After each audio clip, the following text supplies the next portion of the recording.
As the head of this family of fishermen, I have to make these kinds of decisions. We have clearly understood that educating our children in school is good for our people. But it is not always possible.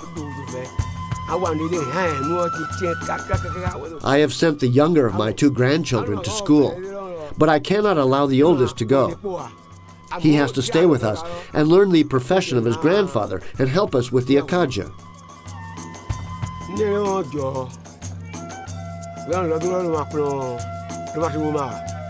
The day will come when I won't be able to fish. Who will do it then? Who will collect the fish that feeds us?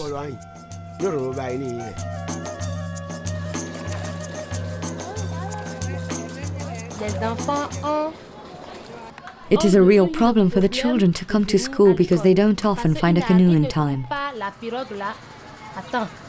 The children usually get dressed and wait patiently to see if one of their friends passes by in a canoe in order to get a ride. The people understand that by sending a child to school means showing him the path to follow.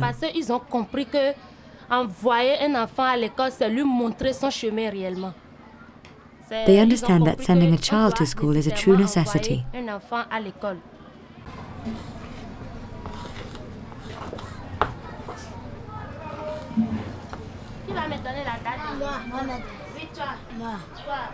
Mardi 8 octobre 2002.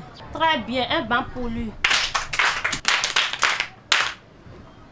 La lettre O. La lettre A. Très bien, la lettre A. Bien. Viens m'écrire la lettre A au tableau, je vais voir.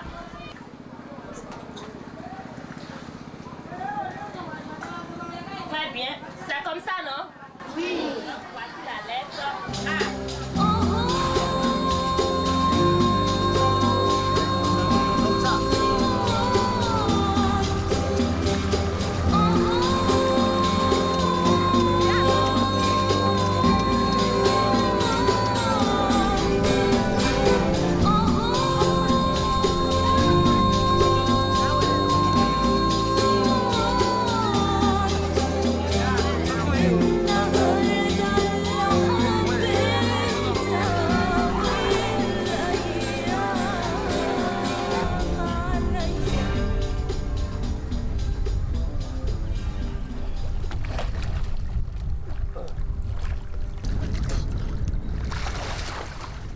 The women do not fish. The men fish and create fish farms where the fish grow and are easily captured. Each one of these fish farms needs up to 10 months to bear results.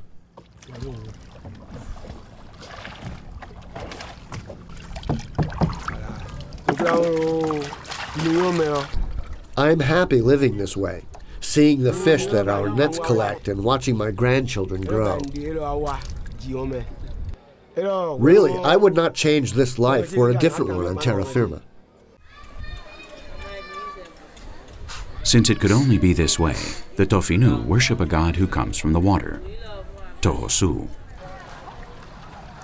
The children who are born with physical deformities are considered the reincarnation of this spirit.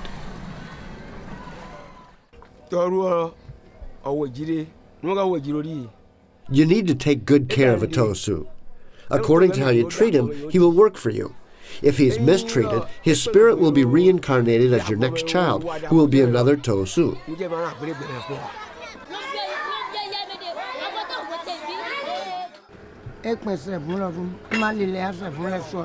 Perhaps they cannot play ball like the children do on terra firma.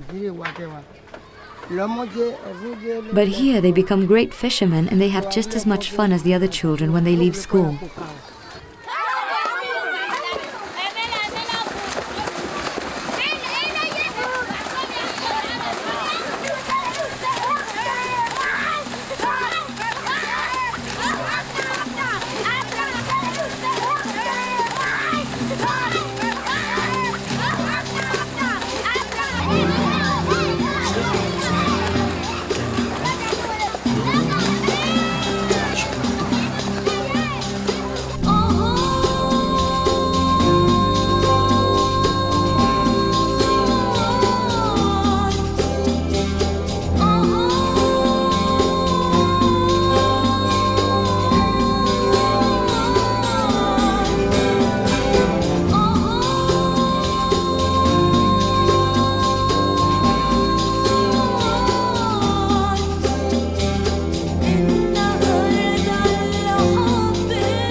My dream is the same as any other grandfather, to see my grandchildren become great fishermen and for them to never leave this village.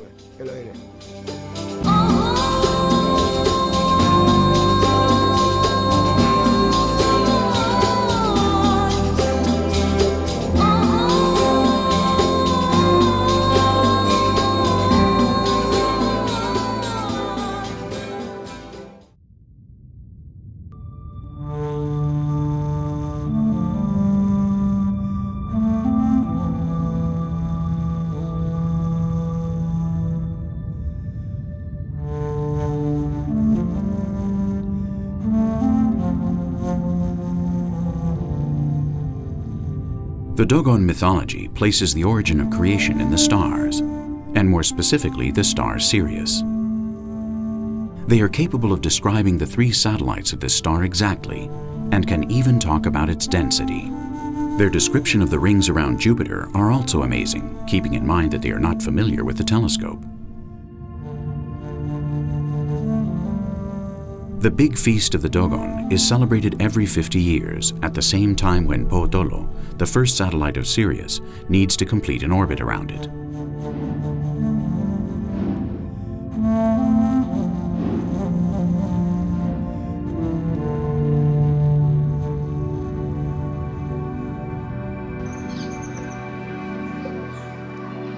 Amma is the god of their universe.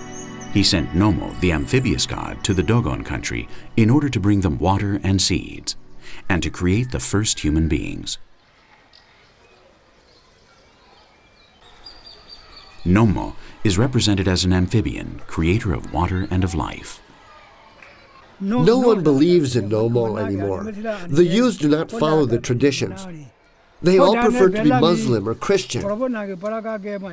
But since they made this decision, everything is worse. The rains arrive later every year and less water falls as well.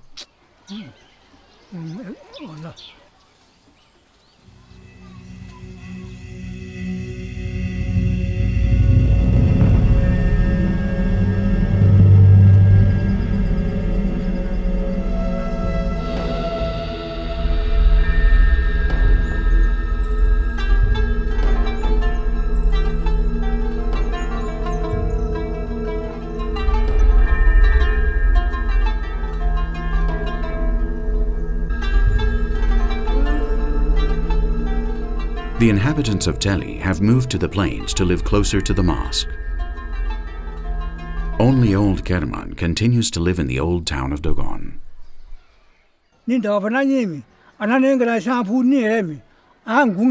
I prefer to continue living up here. This is where our ancestors have always lived. The gods are angry because of our faults, and as a result, our harvests suffer.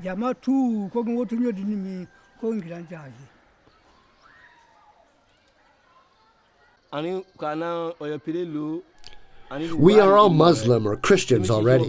Who is going to summon the rain when old Kerman is not here? Who is going to take care of these issues? Before, this knowledge was taught to the children by their parents. The most qualified children were trained so that they would know how to summon the rains in the future. But the parents don't trust this anymore. The children are not interested, and our plantations produce less every day.